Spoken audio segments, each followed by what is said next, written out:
What's up YouTube, back with a different video tonight. I've had quite a few messages and comments asking regarding my background and successful business tips, apprentice tips, etc.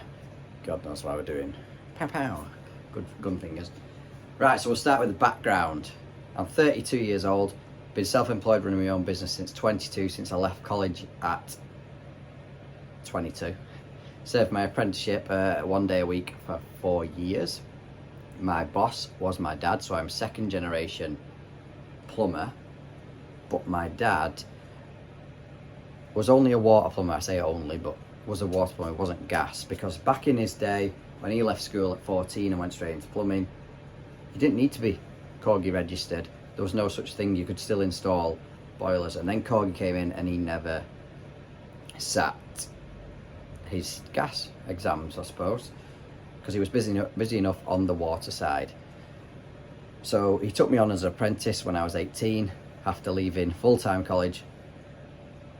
Supposed to be going to be a mechanic, which never materialised, thank God.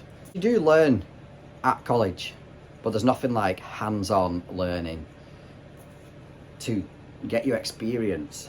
But at 22, went out on my own. Everyone might say, oh, that's great, he was so young. But I always had the safety net of my dad. He could pass me work, which he did, and still does, to get me through the slower times in the summer months, etc.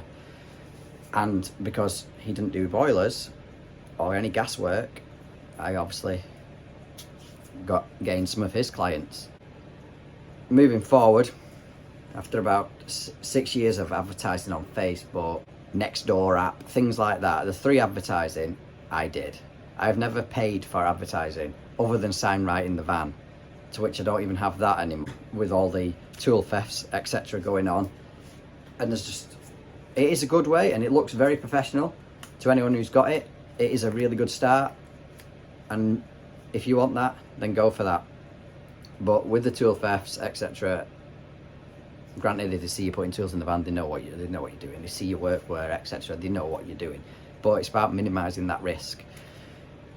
We're not going to get into that. I didn't have any gas experience, but for the apprentice, the final year, the apprenticeship, the final year, I needed to get, I think it was 70 hours working on, was it 70 hours?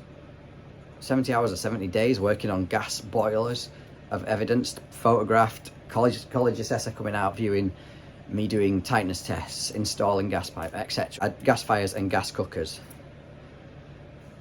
You all needed experience on them, which I went for free 1 day a week with another local gas engineer.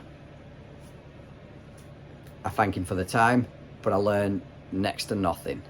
I wasn't his apprentice. He already had 2 qualified lads with him who worked together as a team, but I didn't learn anything. I learned most of my stuff by self-taught, the internet, and Baxi. Baxi, with all the courses they've given me and offered, and I've paid for, etc., that's where I've gained most of my experience. The 3-day fault finding course that they do, I cannot recommend highly enough. You learn a day on multimeters, and then the other 2 days are fault finding. It is fantastic. I cannot recommend that enough if you want to get into breakdowns.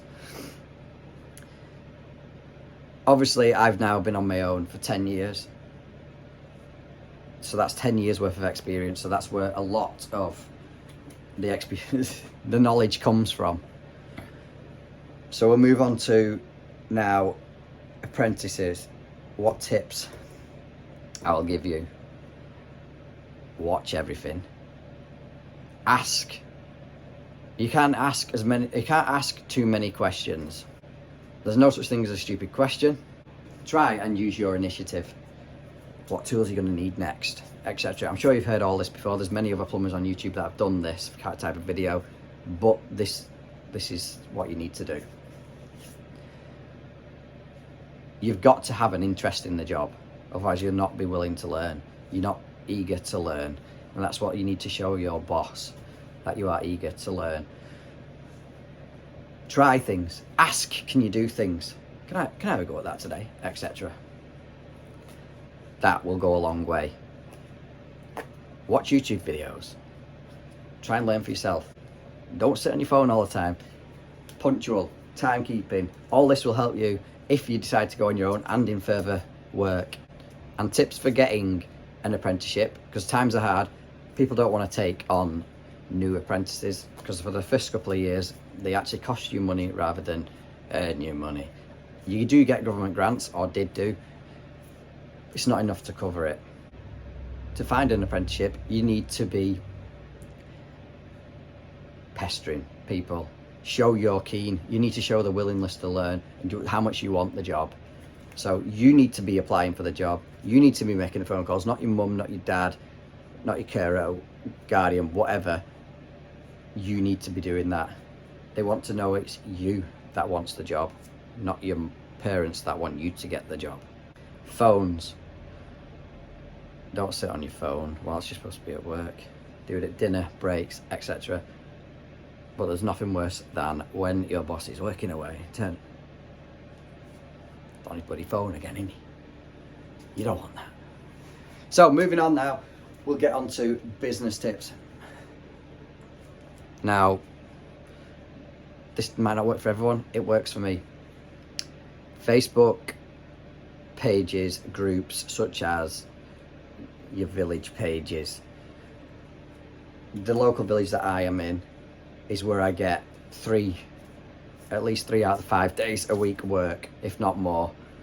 And that is all because I got my name out there in that village, and everyone talks. Close-knit communities, people talk, people will recommend you over and over again. That might not work for everybody, but that's what works for me.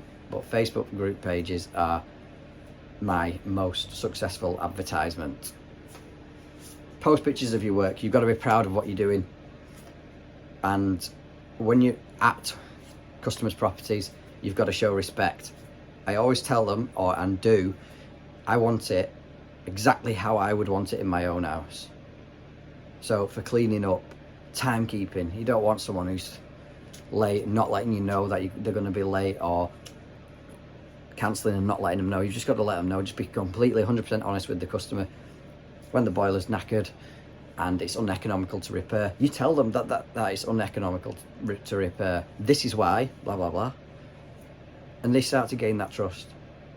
The trust is the most important thing with you and your client, and they will be a client forever. I've probably missed loads of bits, but that is my view on successful business. Any other questions, just let me know and I will do other videos or answer comments back to help. Thanks for watching, guys. Take care.